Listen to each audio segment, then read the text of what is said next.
Hey, and welcome to another edition of KnoxvilleDirtDigest.com. Mike just caught me totally off guard right there and now. Second night of the World of Outlaws and broadcasting from the National Sprint Car Hall of Fame and Museum. Hey, we have a special guest tonight, a guy that I used to interview a lot, not because the Winter Circle thing, although it was a lot then too, but he came on my show down at the old Race Talk back in the days quite a few times. So Wayne Johnson will be up next on KnoxvilleDirtDigest.com. Tired of doing this? Get a can of this and spend more time doing this. Seafoam helps engines start easier, run smoother, and last longer. Seafoam. Seafoam! Help your engine run smoother and last longer with Seafoam motor treatment. Just pour it in. Seafoam works to clean your fuel system, clean your oil system, and stabilizes fuel up to 2 years. Make the proven choice. Seafoam motor treatment. Available everywhere automotive products are sold. A true outlaw travels far and wide, kicking up dirt wherever he roams, never backing down from a fight. June 20th to 26th, more than $500,000 will be up for grabs as the Huset's 50 and the AGCO Jackson Nationals combine to find out who's got what it takes to become a legend, make history, and win the showdown with one driver able to bring home $180,000. Get your tickets today at HussettSpeedway.com. Welcome back to KnoxvilleDirtDigest.com. We're just going to have fun here tonight. I can see this already. It's starting up. Again, we are broadcasting from the National Sprint Car Hall of Fame and Museum. We want to thank Bob Baker and the gang for letting us steal the library every weekend, and every race night, I should say. Wayne Johnson, my friend, my pal, my old buddy who doesn't live around here anymore, but he still stops by to visit every now and then. Thank God for that. Huh? How are you? I'm great. Yeah? Don't live in the frozen tundra anymore, so that's a pretty good deal. We can talk about that, but we got to go back. And I had Giovanni Celsi in last night, and Gio, I said the way back machine, and I realized his machine don't have to go that far back. He ain't old enough. Let's go on the way back machine with you. Born and raised where? Oklahoma City. Yeah. Boy, oh boy, that just triggered a memory. Grandma. Remember that story? Oh, we were saying like Muskogee or something. Which grandma story? The one where she called up and said, "You're not." Were we saying you were from Muskogee or something one time or something when we were introducing you? Oh no, because I was living in Mustang. So Mustang, yeah, Mustang. Filled out the paperwork and it was Mustang, Oklahoma. Right. Of course. So she called and chewed. Oh, she was upset. She said, "You need to get them to fix that. You're not from Mustang. You're from Oklahoma City." I said, "Yes, ma'am. I'll get that right away." So now, if you'll notice, like I live in a little town called Tuttle now, but they still. You're Oklahoma City. I'm Oklahoma City because. Grandma's gone now, so right.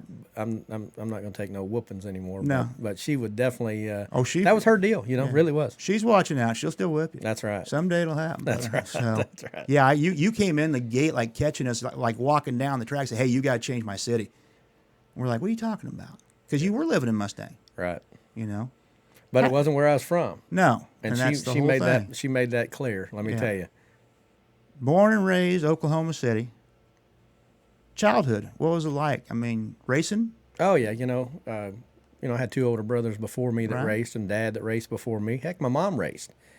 That's all we ever did, really. I don't know that. I was just out in the lobby there talking to a couple fans out there, and they asked me what I was going to do when I retired. And I said I'm going to get a boat because I don't know that I've been to the lake more than a couple times in my entire life, and a lot of people don't understand what.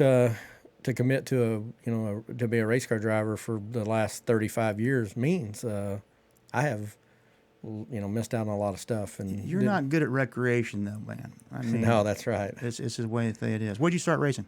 I've been racing something all my life, Mike. What'd you jump into first though?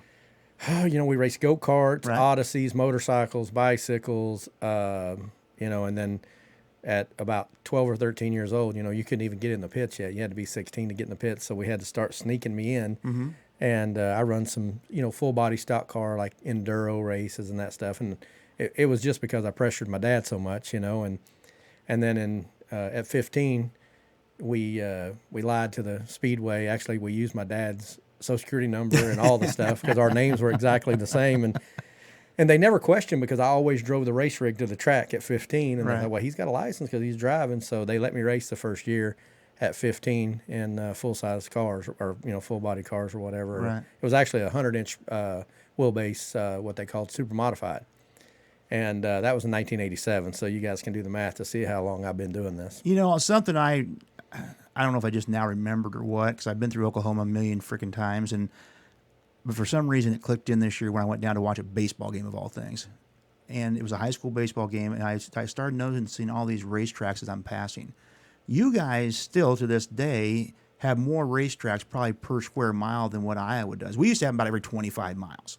Newton had one. Indianola still got one. Oskaloosa still got one. Sheraton had one at one time. Right. All right. You guys got racetracks all over that place. You know, and there's a lot of new ones. Yeah. You know, I've moved back now. I've been back, 6 years. And it's crazy because some of the racetracks that are built there that I've never been to yet. People say, hey, have you ever been to this track? I'm like, no, I don't even know. I don't even remember that ever being there. But, yeah, there is a lot of racetracks. Oklahoma City Fairgrounds, where actually I grew up, is gone now. They actually demolished that. And which was a tragedy. I've loved going down to that place. I love all the windy all the time, but I loved going down that place. I love all the fairground tracks. Right. The old cover fairgrounds, any of those. That's just where it all began. You know, but Lawton is basically my home track now. I'm 70 miles from my doorstep to the pit gate there, so that I call that home track or whatever. But Cody Brewer, I don't know if you know Cody. Know the name, I don't know it. He owns Red Dirt Raceway Okay. there, which is in Meeker, Oklahoma, and it's been there for years and years and years, and it's been just a crappy facility, and they've been dumping a bunch of money into it and trying to get it better. They had a all-star race there last year. I don't know if you've seen it, but it's a little tiny quarter mile, and I guess I've seen a little bit of the video, and Larson and Reitzel and Dietrich I did had see the video. one Yep, heck yep. of a race there, and he's been trying to get an outlaw race, but they won't have one. I don't know what's up with that. So Grandstand size too small or what? it is a small place. Probably Yeah. only holds 2,000. Right. That but, could be a lot to do with it. Well, but he's willing to do it all on his own. He's willing to pay, really? pay him up front and do it because Nice. he made a fortune at the All-Star Show. Unbelievable. You talk about some of them tracks down there, and it sets off a story about Lanny Edwards. And I used to sell a bunch of advertising back in the day on radio to him. And rest his soul, loved the man to death, did a lot for racing. I could never understand him talking, though. Really? I couldn't. And I thought at one time he was trying to relay the Summer Nationals to me, Summer Nationals. And he finally got mad at me. I mean, to the point where he kind of cussed me a little bit. And Lanny's never cussed me. And it was the Sooner Nationals. And you I'm thought it like, said summer? I thought he said summer. But Lanny bounced back and forth Oklahoma to Texas and everything like that. Brings up Devil's Bowl, because I think at Devil's Bowl was actually the first time I ever watched you race. Met you years later, but Devil's Bowl, you're pretty good down there. Yeah, Devil's Bowl is actually one of my favorite racetracks. Since and I'm not throwing those guys under the bus, but since Lanny's been gone, it just hasn't been the same. Sure. Surface-wise or any of that. And I know Lanny Ross and those guys are doing, trying to do the best they can. But for some reason, for me, it's just not the same without Lanny running around the Lincoln, cussing at everybody and all that. But no, Don't park on that parking lot. I've won a lot of races at Devil's Bowl, and that's always, there's been 2 racetracks. If you ask me today, so what's your 2 favorite racetracks? And it's Devil's Bowl and Knoxville. Always has been for a long time, and haven't been very good at either one of them here lately. But hopefully we can turn that around. What year was the first year you showed up in Knoxville? Oh, man. I'm trying to remember what car even. I think 1996. Okay. That's a lie. I drove for Bobby Sparks. We came here for 360 Nationals, and I believe it was 94 or 5. Okay. And we stunk it up. And honestly, that was the best thing that could ever happen to me because we came to Knoxville and we were no good. And it just lit a fire under my butt that knew that I wanted to come to Knoxville. And I wanted to conquer Knoxville. I wanted to win a race there. You're a man of confidence. I've known you long enough to know that. I mean, and to come in here and get your butt kicked. Yeah, it was bad. Yeah, you're not taking that. And in Bobby's car, we won a lot of races back in the South. So to come here and actually, I think I made the show on the and I may be lying. I might not have made the show, but we wasn't very good. I mean, we were pretty much back marker all weekend long for the 360 Nationals, and it was like I said, it just set a fire under me that I wanted to come and win that race. And then, fortunate enough, in 2000 we got that done. Mm-hmm. What car were you in there? I don't remember that. The F&J Construction. F&J, Yep. Fred and Joe Threet. Yep. Pretty good team. Yeah, that was actually honestly, Bobby. We traveled a little bit in the South. We went Memphis, Little Rock, Dallas. Southern racetracks. He never really traveled a whole lot. He had a business to run, and then when I left Bobby, the first time I came back here was driving the Comp USA 1A car for Chris Archer, and that was my first 410 Nationals. same thing. We wasn't very good because we hadn't had a lot of track time or anything. And Right.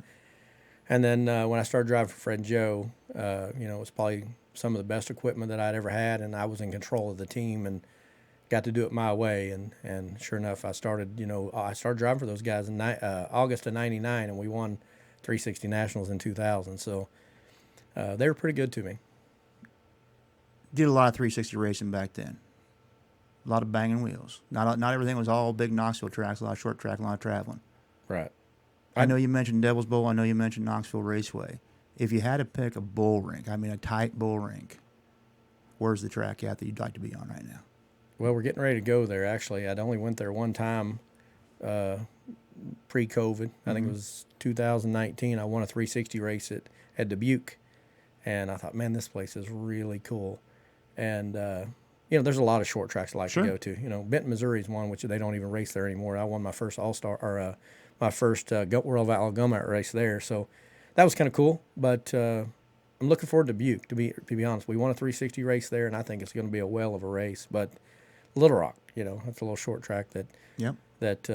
And I'm honestly, I'm not a short track guy. I'd rather run the big tracks, but for some reason here lately we've been better on the short track. So that's one of the reasons I'm kind of looking forward to Dubuque. I'm not going to bring up lately yet because you keep saying lately. I'm going to move forward a little bit because one of the biggest shows that I recall was out here at Knoxville Raceway. And if I remember correctly, there was a guy by the name of Steve Kinzer that was behind you. And you put on one whale of a show driving for Beaver Bob. Yeah, that's people ask me what's the best memory you ever had in sprint car racing, and of course there's a lot of memories. But right. If you go all the way going back, to Peevely with me, yeah, and we're going to bring that up in a minute, by the way. But honestly, I was 25 or 7 years old, right, and trying to make a name in sprint car racing, and was getting pretty good at Knoxville. Beaver Bob had pretty good stuff, and we led that race every lap, but I think the last three, and they have 7 or 8 restarts. Oh, yeah, I lost track. It was crazy. And grandstands was going nuts. It was, I lost. Mm-hmm. But I'll tell you right now, I end up third because Steve messed me up so bad on one of the restarts that Tim Schaefer got by me, and I ended up running third. But it was the first time in the 410 Nationals that I'd ever got to walk across that front straightaway right. and go to the media center. I think you got more questions at media center that night than Kinzer did. I did, and yeah. They're still in my hallway in my house now at home in Oklahoma. I don't know how big the picture is, but it's huge. But It's me, Steve Kinzer, and Al Christopher, which is the guy that owned the 14 AJ car. Right. Wait a minute. How did that? Wait, I'm jumping ahead. Beaver car. Yeah, I'm jumping you're ahead. going forward the time you beat him. Well, anyway, we have a picture of that, and yeah. that's like one of my prized possessions, me and Steve. And, yeah. But going back to that race, I remember Steve got back to that press conference. I was in there too. And you again, Steve got the mic. He's the winner, and that's back when we passed the mic back and forth. We still do that. And I never, he finally just took the microphone and just kind of handed it to you because he knew every question was going to be directed towards you. Well, I was the new guy on the block, you right. could say, I guess, and hadn't been, in that, I don't even know what you say. Capacity. Yeah, and so, they had a lot of questions for me. Everybody wanted to know what my emotions was. Right. What did you think when Steve Kinzer was behind you, and this, that, and the other, and every restart, and this, and that, and the other. And I can't remember all the questions, but the thing that sticks in my head the most is, people say all the time, man, that really stunk that you lost, and it did stink. Don't get me wrong, but Steve Kinzer passed me 7 times in that race, and I don't know if it's 7 or 8 or 2 or whatever, but it was a lot. Right. And every time I drove right back by him, except the last time. Right. And that's what I always tell people, growing up, and I got pictures of my car in 1987, my local car that me and my dad had. It was red and white, number 77. It looked just like the 11 car, but it was 77 because right. Steve Kinzer was my hero. Sure. So, a lot of people can say, hey, man, that was awful that you lost a race. But, when to get to race with your hero, Steve Kinzer was my hero. Mike, the coolest thing is now, I'm out here traveling and running the Outlaw deal. And, me and Craig, we travel a lot together. Mm-hmm. And our Indiana-based shop is Steve Kinzer's Racing. So to hang out with your hero, it's been surreal for me just the last year. Did you ever think that would ever happen? Something like that? I don't know. We You knew you were going to be successful. That's your drive. All right. Steve was always friendly to me. Right. But as young guy coming up, same way with me now. They're competitors, and it's hard to be friends. Right. So now that he's retired, and I'm not that far from being retired, that it's pretty cool. I can go over there and have a vodka and bullcrap with him there in the shop. That have done it. So it's pretty cool to be able to hang out with your hero. You mentioned we were talking about Beaver Bob, and what a great asset to sprint car racing. I mean, gave a lot of guys their breaks. I think I've shared this story with you too, with the Danny Smith deal, and I think Bob spent like $5,000 or $7,000 lightening that race car up, and then he turned around and put Danny Smith in there. He told me, he goes, "I'm the dumbest guy alive." He was a little more artsy on the word back then. Yeah. He goes, "I spent all this money and I put a 250-pound driver in there." What was Bob like to work for? Because Bob would call it like it was. Most vocal car owner I ever drove for. Yeah. Most, and I shouldn't say most, but he had a big heart. Yeah. When I drove for Bob, I raced in Oklahoma City on Friday nights, and always left Oklahoma City at midnight and would drive all the way to Kansas City and sleep in the toter home before they got ready to leave to come to Knoxville. Right. Those were some really long weeks, but Bob would never go to sleep on Friday night till I showed up to the shop. Kind of a dad thing. Yeah, he would make sure that I was there. Yeah. But, he would eat my ass out more than any other car He'd owner I bust ever you had. up for it, Yeah, too, he like a would. dad. Yeah, Yeah. he would. If you did something wrong, he'd tell you. Yeah. If you'd have done this or that or whatever. And I think that's why we got along so well, because he was more of a father. My dad was gone by then, and he was a father figure to me, and he would eat my butt out and tell me what I did wrong, and it made me a better person because I try to learn from. I've learned from everybody, every Right. car owner, every mechanic, or anybody that's ever worked for me. I try to learn something. But Bob's probably one of the biggest influences me, because we come to Knoxville. He gave me an opportunity. I didn't know Bob Vilhauer, and I was out of a ride, and I just got on the phone and started making phone calls, and he gave me an opportunity. So, I say this to every new driver out there, kid coming up, that I've done this for 35 years. And everyone I've ever drove for, every sponsor that I've ever had, I can pick up the phone today and call them. Right. And we're still friends. So to be in this sport as long as I have, you just can't burn bridges. And you got to have relationships, and it's worked out for me. It's not always been the most lucrative, I can tell you that, but I've had a lot of fun. You mentioned Al. We got to talk about Al. That guy. I mean, and again, an asset to sprint car racing. Oh, for sure. Still is. I don't know if you know, he's fielding cars, USAC cars. I don't think they run USAC full time, but I know they've been going to Bloomington a lot and this, that, and the other with Davey Ray back in the non-wing stuff. So Right. he's still involved. I think he might have. It wasn't last year. Maybe a couple of years ago, he came down to Oskaloosa or Ultimate Challenge, I should say, and maybe ran one night with a non-wing car. Yeah, I'm not sure. So I seen him like, nah, and I didn't think nothing about it. But it's something. What was Al like? Oh man, great guy. Besides crazy. They're all great. Yeah, Yeah. Al was either wide open Yeah. or completely turned off, and that was kind of where it kind of ended with us. Is I just couldn't live that way. We'd run 20 races in a row for 3 weeks, Right. or whatever. Yeah. And then we wouldn't race again for 6 months, and it was just hard for me to make a living and bounce that off. And he was really good to me, and we did a lot of racing together. But not knowing where your next paycheck was, it got a little tough. And mentioning that we should identify for the younger generation, the 14 AJs, what we're talking about here. What came after Al? I don't even remember. Well, actually, I drove for Al with the 14 AJ car and the 94 car, right. which was Mike Hammers and Robbie Forbes. There was they both owned the team or whatever, but it was really a balancing act. We were trying to piece as many races as we could together because I knew Al wasn't going to race that much. Right. And the 94 guys were chomping at the bit, wanting me to race, but I didn't want to go back to 360 racing full time. And so I had to. It was a juggling act. Really, it was. Me and Chirpy, Oh, yeah.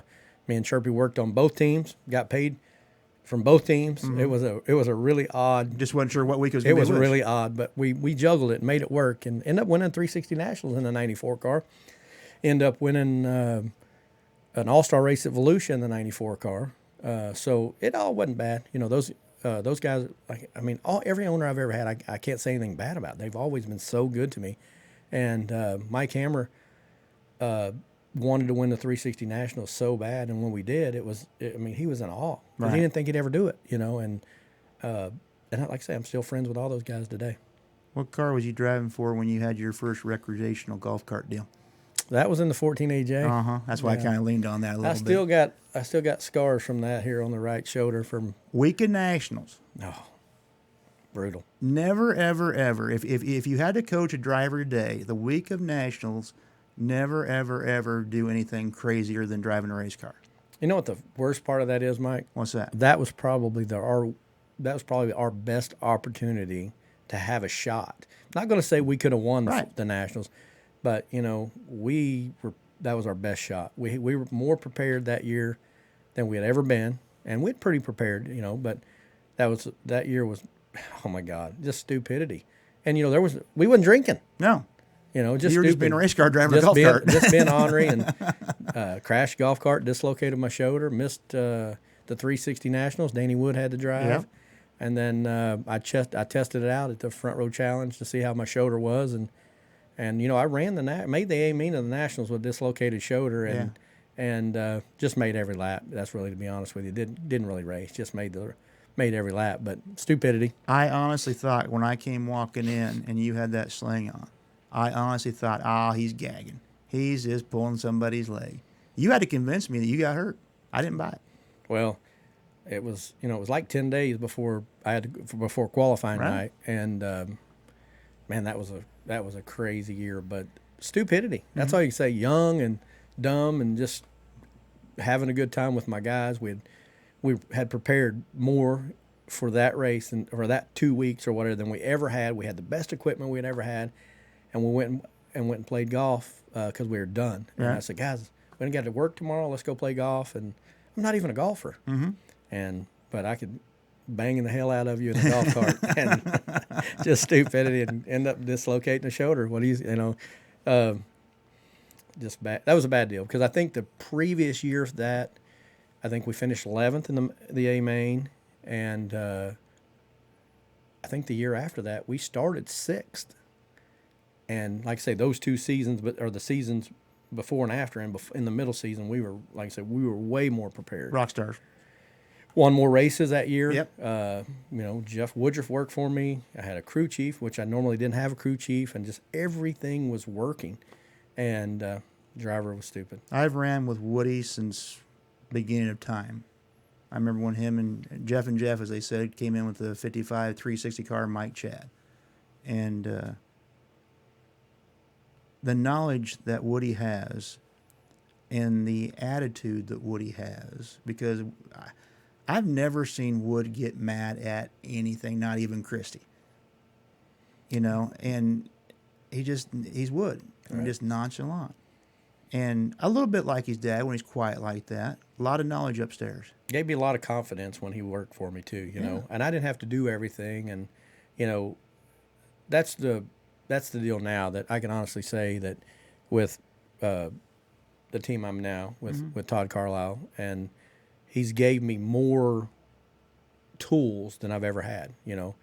You've seen me around here forever, and it was always me and one guy and slaving out there doing most of the work and this, that, and the other. And now, I got 3 full-time guys, and I wish I'd had this opportunity a long time ago, but it's back in the Woody days, he took a lot off of me, is what I guess what I'm trying to say.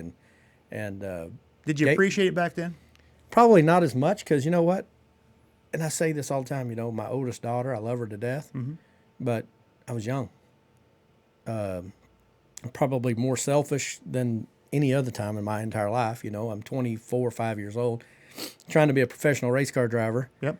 And just, as a driver, these young kids, I see it now, and that's what I try to, people ask me what I think, or ask me for advice, and I just say, listen, you got to be better. And that's what, I wasn't that, I was cocky. Right. And just took a lot of stuff for granted that you probably shouldn't do, and comes with age, which that. It does. Yeah, I just call it slowing down a little bit and realizing that, hey, I used to go, bam, oh, that hurt. Now I go, that's going to hurt. Yeah, that's exactly right. And I see these young guys, and and we all make mistakes and say stuff that we don't really mean to say, and do things and this, that, and the other. And then, you know, you look back on 5 years ago and go, or 10 years ago, 15 years ago, man, I really did that. Mm-hmm. And I don't know, it's just maturity probably, but I still say to this day, if I ever, I mean, I love my kids, but I wouldn't have had a kid till I was 35 years old instead of 24 or whatever it was. How is the oldest daughter doing, by the way? She's good. Yeah? She's good. She's back home. You know, she's close to me, so she's going to school full time and working full time, and just not married or anything yet. So that's good. I was blessed with having a daughter, and I stopped because one daughter was enough for me. You didn't stop. No, I got two, Yeah. and I'm fortunate to have two great kids. Honestly, they put up with Dad's crap still to travel and all that stuff, you know. And Paige is with me now with the summer being summer break for school, so she's over working a T-shirt trailer right now, and she's all about being with Dad on the road. I can tell you that. That's a good thing. That is a very good thing. We got to talk about St. Louis or Pevely, whatever you want to call it, because we mentioned that, and he said he's going to bring it up. You didn't know I was such a good driver, did you? Man, I tell you what. We stole a car from McCroskey. We should bring that up first. Well, and that's what it was. You probably just didn't want to crash McCroskey's cars because it probably didn't have insurance on it. I don't know. Statutes of limitations ran out now. No, so. I didn't know you were that good. Actually, if I'd have known you that was that good of a driver, we would have tried to put a big boy seat in there and got you in there. Would have taken it back then. So well, you got to tell the story. We're going down to Pevely. First of all, there's two stories to this thing, and I just lost the name of that restaurant. You just love to eat down south. The fast food joint. What is that? Oh, I can't believe I can't remember this because you Jack in the Box. Jack in the Box. There's three stories here actually to talk about. Jack in the Box, all the way down to St. Louis. Jack in the Box. Jack in the Box. You knew exactly the one we were going to go to, and dot. Well, we don't have those. Well, we didn't have those in Oklahoma back then. Yeah, so. And we don't have them in Iowa. So I'm like, what are you talking about? You know, and you just all the Jack in the Box, Jack in the Box. We get down St. Louis traffic, and we hit St. Louis in a bad traffic jam time, but we were flying through there. Well, needless to say, you probably run the wheels off of McCroskey's van. I can say that now too. Because it was about 80 miles an hour, 85 mile an hour, and we got there quickly. We got in behind a pickup truck pulling a utility trailer that was empty, if I remember right. Yeah, but it was like the lawn style with the sideboards on it. Right. Yeah. Right. Bouncing and bouncing, bouncing. All of a sudden, it's bouncing by itself. It had disconnected from the truck. Found out that it didn't have chains hooked up to it apparently, because it started banging off the inner wall. It had K-rail going down the center of that thing. You missed it. And I missed it. I was shocked. The only reason I missed it is because it happened to just bounce right in front of us and swung around us and went behind us. That's the only reason I missed it. And you know what's crazy? It didn't hit anything but the wall. I didn't lift. I mean, that was my thing. I did not lift. And I stuck my head in the floorboard because I knew we were wrecking. Yeah. I mean, you had to drive. I mean, that was the biggest thing. So then we go to Jack in the Box. I won't grade Jack in the Box right now. We go racing. And I'm saying, you want me to drive? No, I'm good. I'm good. Coming home. I'm good. As long as that sun don't come up, I'm good. So I'm sawing logs. I mean, I'm hammered down. I'm sleeping. I'm doing my thing. We're not 35, 45 minutes from home, and I hear the little rumble strips, and we're pulling over. I said, what are you doing? I can't make it. The sun's peaking up that much. I mean, it's not even out yet. I didn't lie. What is it with you? Are you just nocturnal? I mean, you can't be a daytime guy or what? Must be. I don't know. I don't know when I can drive all night long. Yeah. And as soon as that sun starts to pay, I don't know. I'm done. Yeah. I mean, it's always been that way. And you can ask anyone that works for me. I'm convinced we could have been 15 minutes from home. You'd have been done. Yeah. You would have had to drive. Yeah. True story. It is crazy.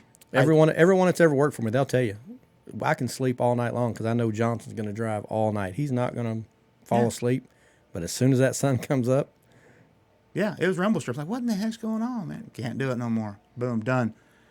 I don't know if that's the craziest trip you've ever been on because you've been on way more trips than I have. What's the craziest thing you've ever done? Let's go down that path. Oh, my God. That's legal that we can talk about. There's not enough time. Yeah? I really don't know what the craziest thing I ever done was. Some people call it crazy what happened earlier this year, a few weeks back. No, that's not crazy. Defending your honor? What was it? That's just called respect. Yeah? Yeah. Youth against the old guys? Is that what you're thinking? No, I don't think it's that. It's, you guys have battled before, though, before this deal. I mean, you guys raced each other for... I just think it just becomes... We're talking Reitzel. Just catch it. It becomes a respect thing. Yeah. I think the kid is a damn good race car driver. Mm-hmm. And I've said that, people's asked me about this a million times. You know, I don't want to be in a fist fight. Hell, I'm old. I don't need to be fist fighting anybody. You're pretty fast for an old guy, though. But it still. just boils down to it's a respect thing, and I just didn't feel like. I mean, I just don't feel like he's got respect for anyone. To be honest with you, but I mean, it just happened. I don't know how to. You know, I saw the first. I'm not gonna lie. I hate it. I hate that it happened, Right. because it's not professional. I was shocked though with the World of Outlaws releasing on social media so fast.